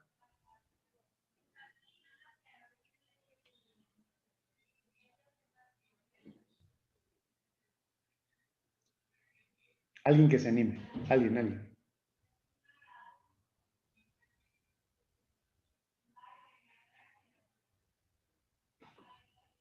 Bueno, yo les voy a decir, ¿ok? Yo les voy a decir. Solamente, fíjense esto, solamente 134 personas fueron sacadas de los escombros por las fuerzas multinacionales de respuesta. ¿Cómo la ven? De 130,000, ojo, de 130,000, solo 134 fueron salvadas como esta persona por las fuerzas multinacionales de respuesta, que llegamos con obviamente un sentimiento de heroísmo total, y claro que es muy, muy, muy importante y digno ser rescatista, yo soy rescatista, ¿sí? Pero ¿entienden la proporción? Entonces, ¿qué nos quiere decir? Que la población es la que sacó a estas personas, la población, el tío, el amigo, el vecino, el papá, todos los que estaban alrededor, son los que salvaron a la gran cantidad de gente, ¿no? Y entonces, ¿cuál es la moraleja de esto? Que esta población que tuvo la capacidad de salvar a 130,000 personas, si pudieras estar capacitada y si pudieras saber cómo salvar más gente y cooperar en crisis y liderazgo en crisis, pudo haberse incrementado el número, pero exponencialmente, de vidas salvadas, ¿no? Entonces, no es en los sistemas de rescate que hay que invertir tanto dinero, sino en crear a toda la población, ¿no? Y esa es una cruzada muy importante, convertirlos en primeros respondientes, a toda la población, ¿ok? Toda la población posible, ¿ok? Y generar a todos primeros respondientes. Ese modelo lo existe en países, por ejemplo, Israel, absolutamente todos sus alumnos, cuando pasan a primero de preparatoria, todos pasan un curso de 6 meses para ser primeros respondientes. Entonces, donde estén, ya sea en la escuela, en la casa, con los amigos, donde esté y donde les agarre un desastre o una crisis, ellos son los primeros respondientes, ¿ok? Entonces, el entender que los primeros respondientes son los locales, los que están ahí, ¿ok? Entonces, eso es lo que aprendimos en Haití. Siguiente, por favor. Vamos a ir a otro desastre, que es el tifón de Filipinas. Fíjense, en Filipinas fue un ciclón muy intenso, muy, muy, muy intenso. Murieron 6,000 personas aproximadamente, oficiales, obviamente. Dejó millones de damnificados. Cuando llegamos a Tacloban y luego nos fuimos a Cebú, hagan de cuenta que había habido una explosión, no un tifón, una explosión. ¿Okay? Ahora, ¿qué pasó? El tifón es la manera de llamar a un huracán allá, por ahí, por el Pacífico del Sur, ¿no? Entonces, le llaman tifón. Y normalmente las poblaciones fíjense, la población tiene, cada año casi como aquí, como en Chiapas, Tabasco, etcétera, tienen esa lluvia y huracanes que llegan, tifones que llegan y azotan las islas. Pero, ¿qué sucede? Que normalmente ya saben cómo son, ya saben más o menos que sube 1 metro el agua, 1 metro, 1,5 metros, sube el agua, y ellos ya saben reaccionar a esos tifones. Que sí, ya saben cómo adaptarse a esos tifones, ¿ok? Y entonces, a final de cuentas, lo que sucedió en Filipinas, vean qué cañón, no hubo la comunicación clara entre el gobierno y la población. El gobierno sabía que venía un tifón de magnitudes muy grandes, pero cuando lo socializó a la población, no lo socializó de manera coloquial. Dijeron un término, y eso lo estudiamos a fondo ahí, haciendo análisis y assessment. El término que se usó para avisarle a la población fue un técnico académico, ¿ok? La población no entendió nada. No entendió que venía un tifón de magnitudes muy gruesas. ¿Saben cuánto subió el agua? 7 metros. Subió 7 metros el agua, matando a estas 6,000 personas, que si hubieran sabido que el agua iba a subir 7 metros, hubieran hecho otra cosa por completo, ¿okay? Entonces, eso nos dejó una enseñanza muy importante, la comunicación que tiene que haber entre la población y los sistemas de alertamiento, ya sea el gobierno, etcétera, tiene que ser coloquial. Tiene que ser bajarlo a nivel coloquial, no a nivel académico. Hay una moda en la gestión del riesgo que yo la critico mucho, y es de crear una ciencia alrededor de esto con palabras muy sofisticadas y coloquiales, como para subir como el nivel del ponente y cosas así. Y a mí no me gusta, porque la prevención, ¿saben qué es? La prevención es muy básica. La prevención es una constante en la vida de las personas, desde que estamos chiquitos y que nuestra mamá o nuestra abuelita nos dice, ponte un suéter porque va a llover, o le dices a tu hijo, amárrate las agujetas porque te vas a caer. O sea, la prevención es tan lógica, tan innata del ser humano, que convertirlo en ciencia y convertirlo en una ciencia complicada, lo único que aleja a la población del consumo de la misma cultura, ¿no? Entonces, en vez de incrementar la cultura, baja la cultura de la prevención y las vidas humanas están de por medio. Sí, eso es muy importante. Otra cosa que aprendimos en Filipinas, la segunda moraleja, es que todos estaban bajo, como nadie esperaba este terremoto, este desastre, todos estaban metidos en el desastre. Quiere decir, la policía, no había policía. Los bomberos, no había bomberos. Los sistemas de respuesta, no había sistemas de respuesta. El gobierno, colapsado. Todos estaban colapsados, todos. Cuando llegamos nosotros, que llegamos después de 2 días, o sea, a las 48 horas del huracán, todavía encontramos, hicimos labores de rescate y de, ¿cómo se llama?, de manejo de cadáveres. Impresionante, impresionante. O sea, no había habido respuesta. Lo que les digo, que no es como en Haití, no es como es opuesto a Haití, que aquí todo el mundo estaba metido en el desastre, todo el mundo era víctima del desastre, y entonces no había manera de activar ningún sistema de respuesta. Entonces, ¿y por qué? Porque a todos nos agarró por sorpresa. ¿Okay? Siguiente, por favor.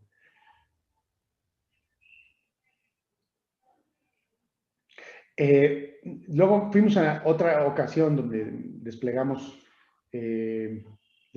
una misión de rescate, fue en el terremoto de Nepal, ¿sí? Que también fue un terremoto devastador, perdón, que hubo oficiales, 4,000 muertos, ¿sí? Millones de afectados en Katmandú y los alrededores.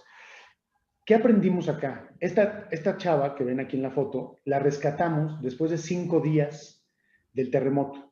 El protocolo natural es de 72 horas, es el protocolo normal que buscamos. Y a las 72 horas, en teoría, pues hay que dejar de buscar y ya empezar con lo que sigue, ¿no? Remolición de escombros, etcétera, etcétera, y regresar a la normalidad. Porque pues ya, ¿no? El que está muerto, el que está vivo ya lo sacamos, y entonces hay que seguir con lo que sigue, ¿no? Entonces, the show must go on, como dicen, ¿no? Entonces, es algo frío, pero es algo que así es el protocolo internacional. Entonces, sucede que llegamos acá y nosotros tenemos un detector de vidas muy, muy padre, israelí, que detecta vidas en los escombros, detecta vidas. Y no tenemos que quitar el edificio para saber, sino que le hace como un escaneo al edificio y hace una radiografía del edificio y podemos saber si hay vidas y dónde están. Entonces, llegamos allá, como llegamos igual como a las 48 horas, ya nada más nos quedaban 24 horas para seguir buscando, ¿no? En el protocolo o algo así, ¿no? Entonces, al final, el gobierno ya quería adelantar todo eso y meter máquinas y ya como que... Y nos pusimos muy necios, muy, muy, muy necios nos pusimos en el clúster de Naciones Unidas y dijimos, nosotros traímos este aparato y queremos usarlo, ya llegamos hasta acá, queremos usarlo. Entonces nos dieron un permiso y entonces detuvieron toda la remolición de escombros. Lo detuvieron. Nos dieron otros 2, 3 días más, imagínense. Y entonces escaneamos más de 100 edificios en Katmandú. Y de repente, y les voy a decir así, o sea, de repente, como en el 70 edificio, más o menos, o sea, después de trabajar y trabajar incansablemente día y noche, día y noche, día y noche, sin dormir, de repente, Joel, que iba conmigo, detecta, yo puse el escáner, él está con la pantalla a unos 15 metros de distancia, y me grita, Benjamín, Benjamín. Y me dice, ven, le digo, voy, y de repente vemos en la pantalla un latido de corazón. ¡Wow! ¿Sí? O sea, wow. Imagínense lo que sentimos en ese momento. Obviamente nuestro latido del corazón también empezó a latir muy, muy fuerte. Y para hacerles el cuento corto, después de 12 horas, sucedió esto que están viendo en la pantalla, que sacamos a Krishna. Esta Krishna la sacamos después de 12 horas. Y aquí hay muchas moralejas. Número 1, el valor de la vida humana, una vida. Porque cuando vemos números y números y números, por ejemplo, ahorita en el COVID ya se nos está yendo la sensibilidad para los muertos, ¿no? Ya los muertos son números. Ah, no, que subió. Ah, no, que bajó. Ah, no, que subió. Ah, no, que bajó. Ah, caray, en cada muerto es un muerto. Cada muerto pertenece a una familia, una casa, tiene una historia. Sí me explicó, o sea, cada vida tiene un valor y por eso el valor a la vida es muy importante, ¿sí? Este valor a la vida, el cual podemos gestionar recursos y podemos gestionar esfuerzo para salvar una sola vida. Nos juntamos más de 5 equipos de rescate de diferentes países, Estados Unidos, Noruega, México, Israel, ¿sí? Y Francia. estuvimos metidos en esto para sacar a Krishna. Cada quien puso lo que mejor sabe hacer. Unos traían maquinaria más pesada, otros sabían meterse más, otros tenían otro tipo de sonar donde podíamos ver y converger la localización de Krishna, etcétera, etcétera, ¿no? Entonces, la sacamos después de 12 horas, la llevamos al hospital de campo israelí que se había montado ahí para el desastre, y después de 2 semanas el director del hospital me habló por teléfono, me dijo, Benjamín, Krishna acaba de salir caminando de aquí, después de 2 semanas de estar en terapia intensiva. Entonces, ese es otro aprendizaje. Siguiente, por favor. Esto también es en Nepal, y nada más les voy a contar, es lo mismo el valor a la vida. Y aquí quisiera reforzar lo que les dije. Aquí no es en otra localidad, a las afueras, donde estamos sacando a un niño muerto ya estaba muerto, pero lo encontramos. Llevamos 24 horas, nos tardamos 24 horas en encontrar el cadáver. No escaneando, peinando todo el pueblo, haciendo muchísimas conjeturas de evaluación para ver dónde podía estar porque está desaparecido. La persona que ven a la izquierda es su mamá, ¿ok? Que su mamá, cuando entienden el valor a la vida, que todo el mundo tiene un papá, mamá, alguien que lo espera en casa, entonces el trabajo humanitario se vuelve muy complejo y el valor a la vida se vuelve tu misión, ¿sí? Una persona se vuelve tu misión. Esta persona, pues esta señora era su mamá de este niño, y pues me agarraba el brazo y me decía, Benjamín, no te vayas, por favor, hasta que lo encuentres, porque si no lo cremo, ella ya sabía que estaba muerto, ya habían pasado como 8 días después del terremoto, entonces ya sabía que estaba muerto, o sea, no lo íbamos a encontrar en vida, pero me dijo, Benjamín, no te vayas, si no lo cremamos, entonces su alma no pasa a la vida eterna, no va a seguir en el camino eterno de la vida, porque son hinduistas, ellos creen en eso, en la reencarnación y en la reencarnación.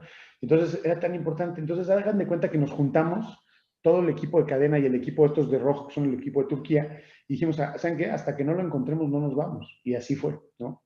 Entonces el trabajo humanitario, el trabajo de la gestión del riesgo, puede ser a nivel muy estratégico, pero también tenemos que bajar el balón a nivel humano, ¿no? O sea, a nivel humano y entender que una vida es una vida y vale la pena todo para salvarla. Siguiente, por favor.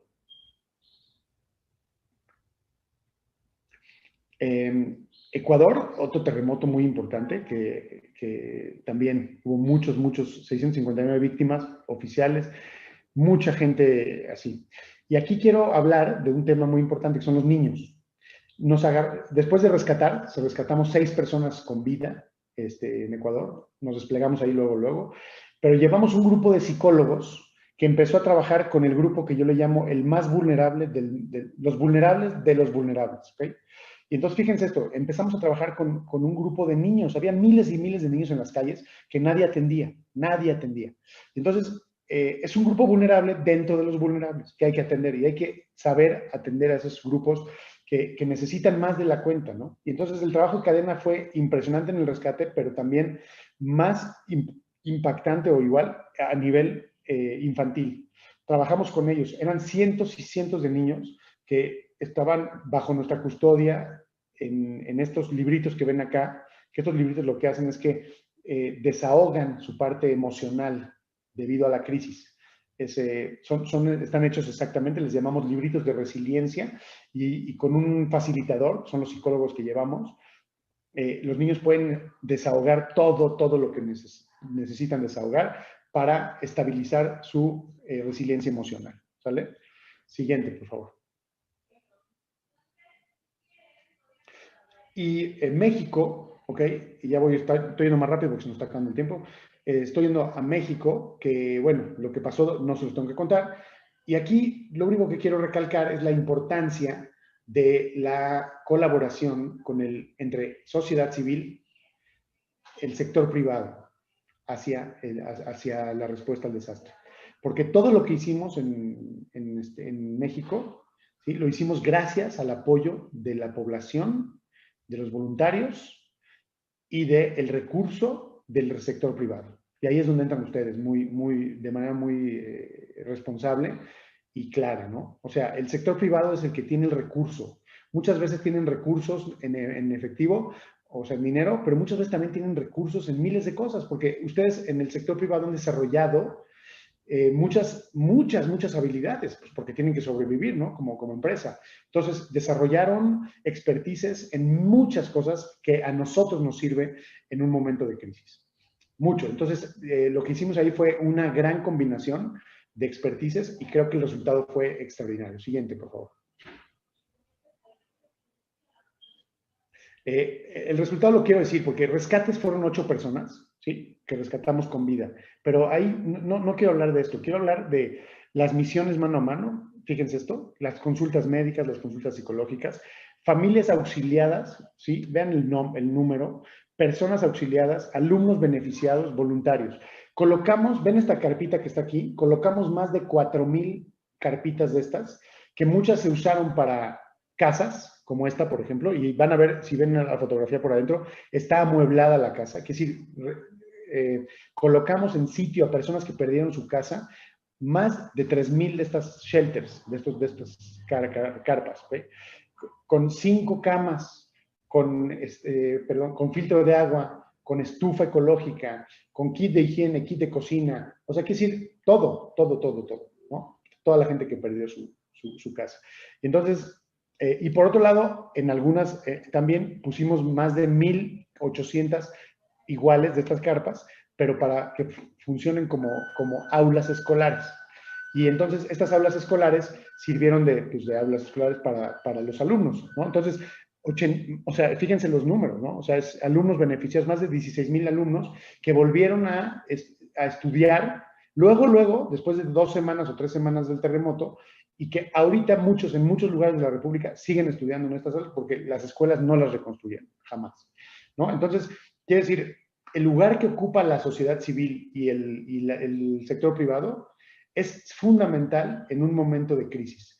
¿Por qué? Y sobre todo en países como el nuestro, donde muchas veces el gobierno pues no es asertivo en responder, ¿no? Como en el caso del terremoto, que es sabido, ¿no? ¿Sale? El que sigue, por favor. Ok, a final de cuentas, estas son las experiencias que quise compartir. Hay muchas más, pero ya no los quiero saturar. Pero a final de cuentas, lo que queremos compartir es esto de la resiliencia. Ejemplos van y vienen, ejemplos hay muchos y podríamos dar más, pero enfocar nuestras fuerzas hacia la resiliencia es lo más importante, la adaptabilidad. ¿Sí? Adaptarse. Por eso puse aquí, van a ver del lado derecho la foto del árbol caído, roto, ¿sí? Aunque es un árbol muy robusto, pero cuando vino el viento, se rompió. Y por otro lado, del otro lado, del lado izquierdo, van a ver el bambú. ¿Sí? El bambú lo que tiene es el símbolo mundial de la resiliencia, porque aunque es muy delgadito, es adaptable, es muy adaptable, ¿ok? Y entonces, al ser muy adaptable, lo que hace es que se agacha, se amolda cuando viene el viento, y cuando pasa el viento, fíjense lo que hace, recupera su estatus vertical de nuevo, solito, ¿ok? Y ese es el símbolo de la resiliencia. Eso es lo que a eso tenemos que llegar, a ser un mundo resiliente. Ahorita, en la pandemia que estamos viviendo, sobre todo hay que entender esos elementos, la adaptabilidad para volver a restablecer nuestra verticalidad, ¿ok? Entonces, en el momento de la crisis es muy difícil ponerse duro y resistente. Hay que adaptarse a la crisis y después ir recuperando nuestra verticalidad lo más pronto posible, ¿ok? Siguiente, por favor. Y esto creo que es uno de los mensajes más importantes que quiero dejar, que es, este libro se los recomiendo a todos ustedes, es El Cisne Negro, que habla de el impacto de lo altamente improbable. Ubiquen qué es esto, básicamente lo voy a decir muy fácil. El impacto de lo improbable es todo aquello que no imaginamos que iba a pasar, que pasó, ¿ok? Todo esto se llama cisne negro. Es un cisne, así se llama, cisne negro. ¿Okay? Un cisne negro porque, bueno, lo que sucede con el cisne negro es que nadie sabía que existían los cisnes negros y de repente se encontró un cisne negro en Australia que cambió toda la teoría de la evolución de los cisnes. ¿Ok? O sea, porque no se sabía que existían los cisnes negros. Entonces, Y lo tomó Nicolás Taleb, que es el escritor de este libro, lo tomó como ejemplo del impacto de lo altamente improbable y lo relaciona obviamente con desastres y crisis como las Torres Gemelas o huracanes, el tsunami en Tailandia, etc. Y entonces, pero a lo que voy con esto es que si nosotros no imaginamos los escenarios, aunque son muy remotos, son sumamente remotos, pero suceden, o sea, algo pasa, entonces el impacto es totalmente impactante, ¿ok? Y es ahí donde quiero reforzar el punto, donde todos nosotros, como empresarios y como líderes en nuestro entorno empresarial y social, debemos entender que el riesgo lo tenemos que tomar en cuenta en el centro de nuestra agenda. ¿Por qué? Porque nosotros podemos desarrollar miles de agendas y tenemos planes de trabajo a corto, mediano y largo plazo. Pero si no tomamos en cuenta el riesgo, en cualquier momento, como sucedió en la pandemia, todo se lo lleva el traste. Todo. Entonces, uno puede hacer muchos planes, puede tener una estrategia muy bien hecha. Y si no incorporamos el riesgo, todo eso está sobre agua.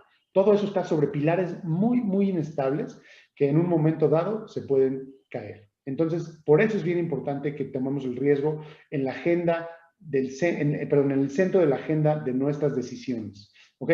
Dice Yuval Harari, el que escribió Sapiens, el libro de Sapiens, que hace muchos años, bueno, no muchos, hace 200 años y 300 años, y obviamente para atrás, nadie podía agendar su vida si no contemplaba tres cosas: la guerra, el hambre y la pandemia.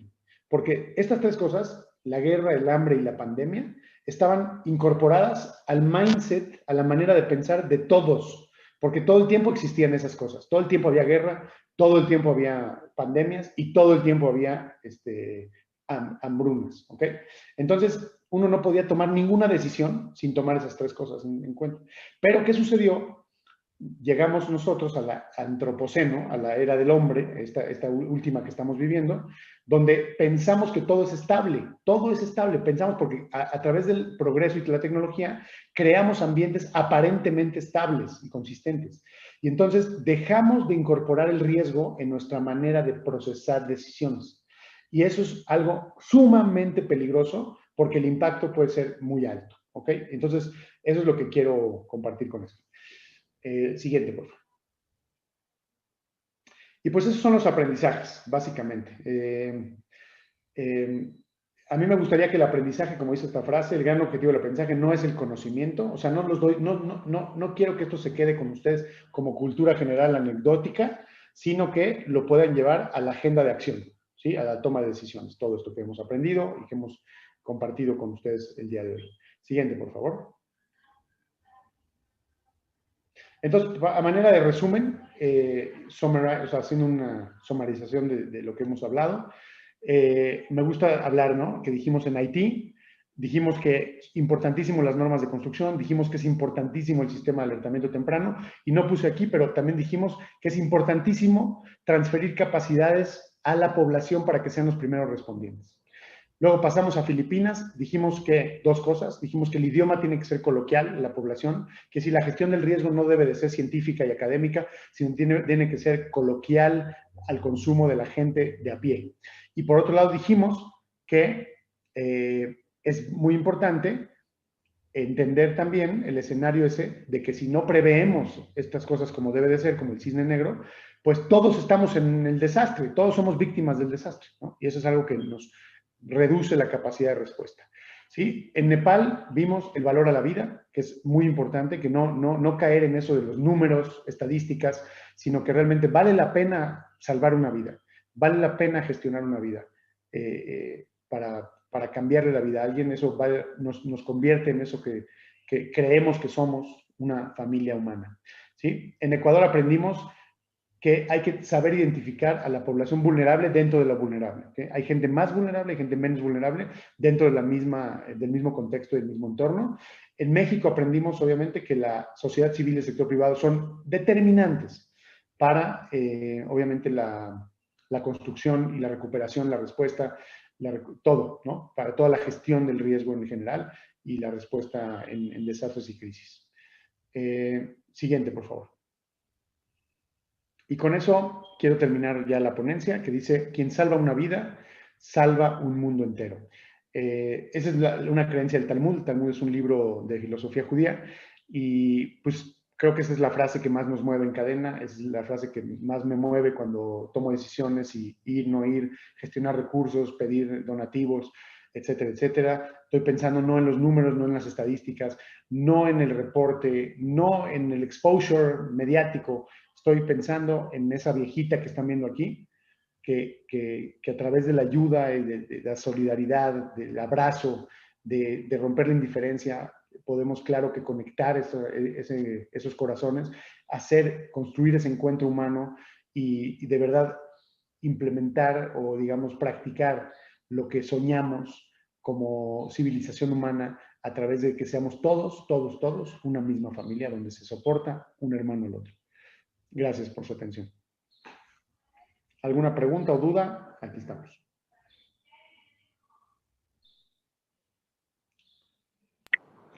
Gracias, Benjamín, por la presentación, así como por la ayuda humanitaria que dan a través de Cadena. Y pues si alguien más tiene alguna pregunta, duda, comentario, pues levanten la mano para poderles darles la palabra.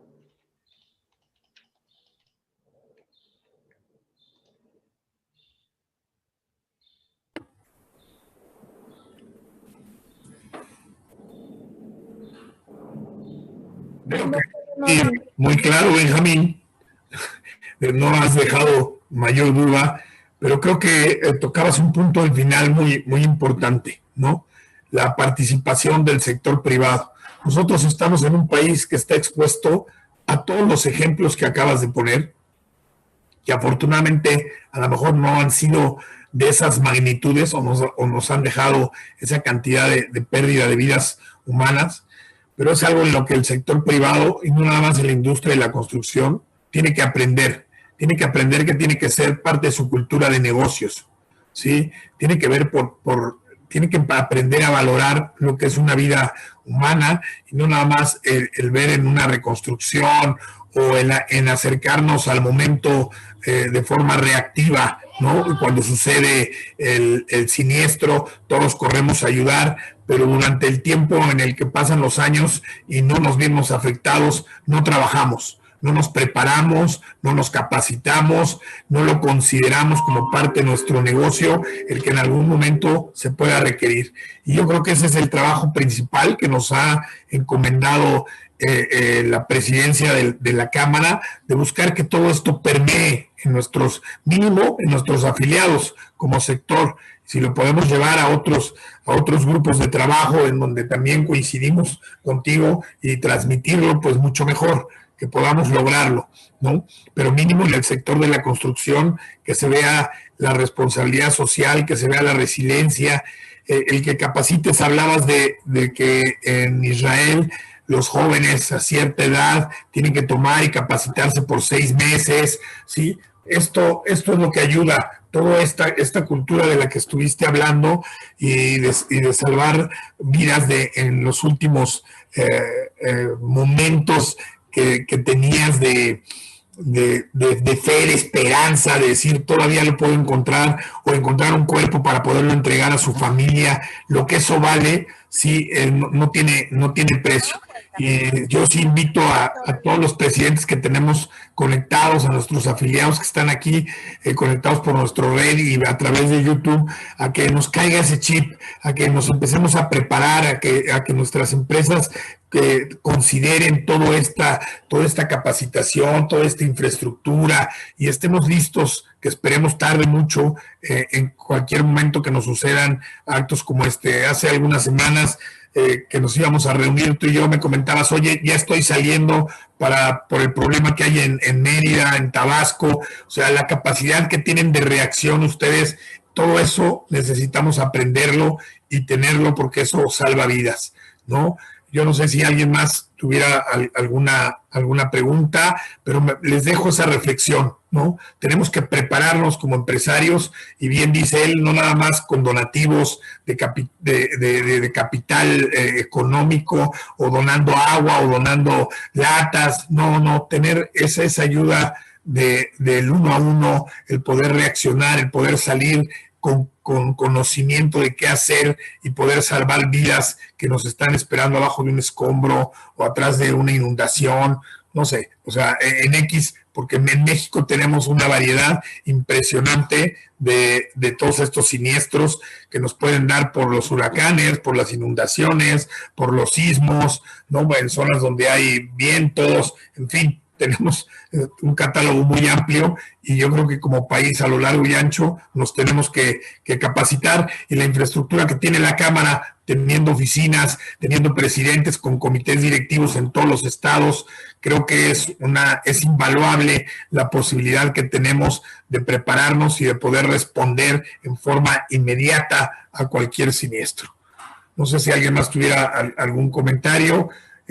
Pero yo agradecerte todo esto y te reitero nuestro agradecimiento porque estés participando con nosotros en el Comité de Responsabilidad Social, porque es aprender, ¿no? Sabemos que ahí hay otras empresas que también tienen sus fundaciones, que también ayudan, pero el conocer todos estos casos nos ha permitido ir aprendiendo, ir tomando decisiones para buscar tener una capacidad de prevención, de mantenimiento, de resiliencia mucho mayor a la que todavía tenemos actualmente, que es muy pobre, hay que decirlo, tenemos una resiliencia muy pobre, nuestra preparación y nuestra capacitación también es muy pobre, muy limitada en todo el sector, en la mayoría del sector empresarial.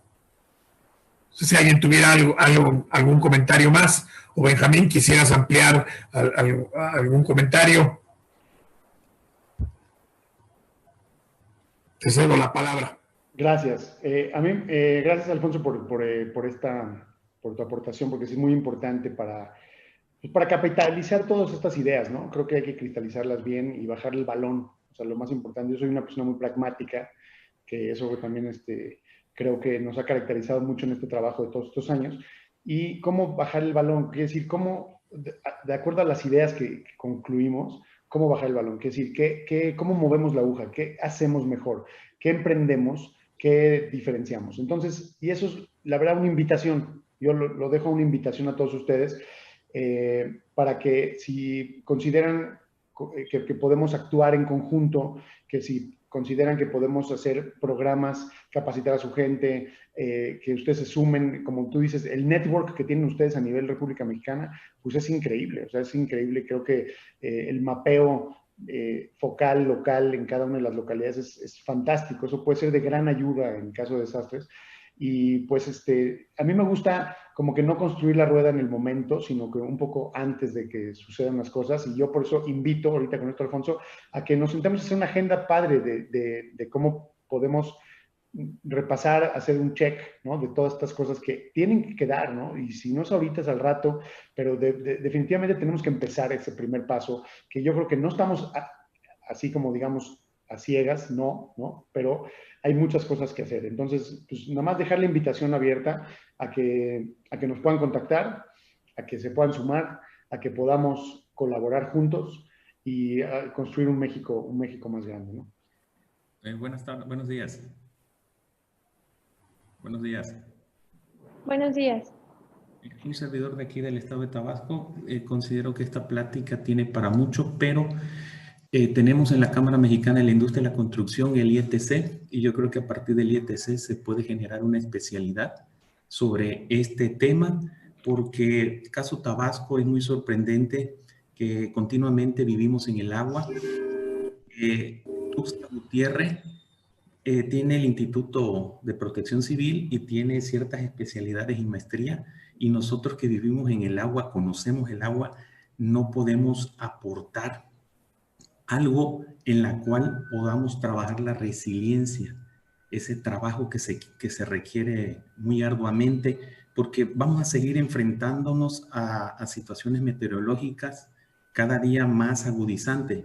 Yo invitaría, me sumo prácticamente a que se genere una capacitación muy concreta dentro del IETC para poder tener especialistas en esta área, que no se tiene en México. Muchas gracias. Con mucho gusto. Nosotros estamos abiertos a ese diálogo y construir esa agenda. Con mucho gusto.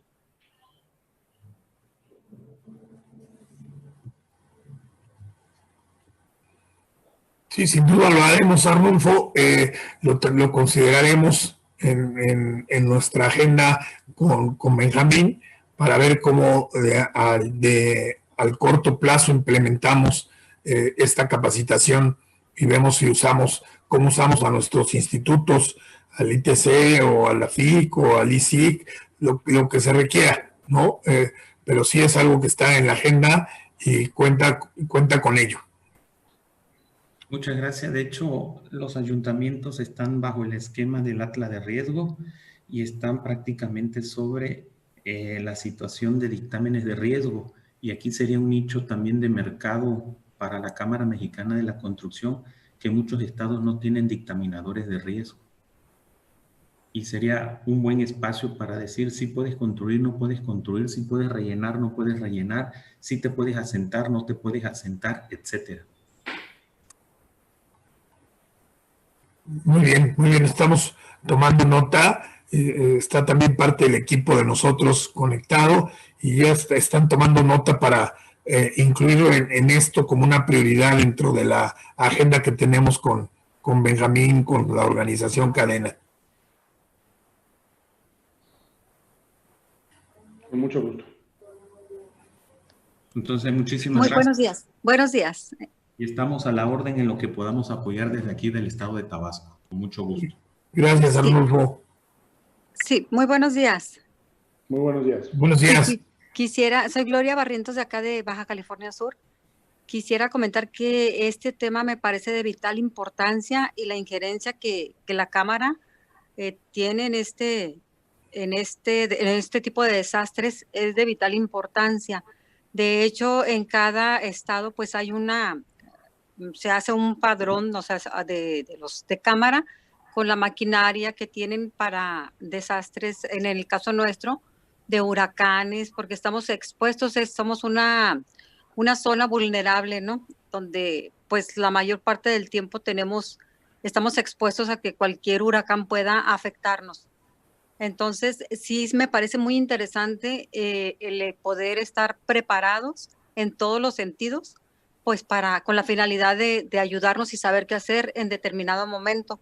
Entonces, sí me gustaría que se le pudiese dar seguimiento y sobre todo, pues participar activamente la Cámara de la Construcción en especial. Muy interesante todo lo que se estuvo comentando. Me parece de vital importancia y también soy de la opinión que una vida es invaluable. Gracias. Gracias a ti. Gracias, Gloria, y cuenta con eso, ¿no? Reitero que lo vamos a hacer. No tengan duda al respecto.